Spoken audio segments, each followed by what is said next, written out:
Kinonzi kado. Inyambwe. Listen to this, Baba make This is Skyline Music. What Baba Kumba? Iwe waomerwa.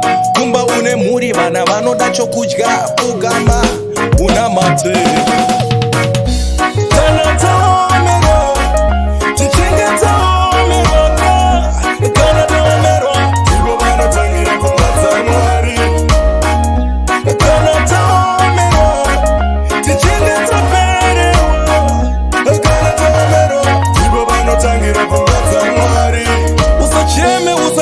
Usacheme matambudziko ako madiki kuna Mwari.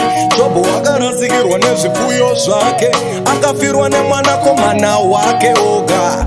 Akaita maronda akawandisisa, asi hana kumurasa Jesu. Terera mwanakomana. Kana taomero tichengeta omero. Kana taomero tibo vanotangira kumadza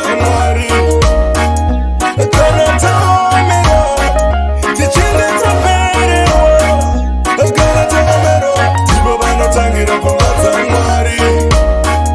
Satani chinofara kana iwe uchichema, wafadzirei Satani pawanga uchingochema. Chitopemberera, kutosekerera, kutoshamisira iwe. Wotomuratidza Satani mwana mudiki kuna Mwari namatai. Amameke nyongwe. Kana taomero engetera, tichengeta omero. Sekerera omero, toshamisira ngire kumadza Mwari. Kana taomero, tichengeta pere. Kana taomero, tibo vanotangira kumadza Mwari. Usacheme matambudziko ako madiki kuna Mwari. Jobu akarasikirwa nezvipfuyo zvake, akafirwa nemwanakomana wake oga. Akaita maronda akawandisisa, asi hana kumurasa Jesu. Terera mwanakomana. Kana taomero tichengeta omero. Kana taomero tibo vanotangira kumadza Mwari. Kana taomero tichengeta pere. Kana taomero tibo vanotangira kumadza Mwari. Satani chinofara kana iwe uchichema, wafadzirei Satani pawanga uchingochema. Chitopemberera, kutosekerera, kutoshamisira iwe.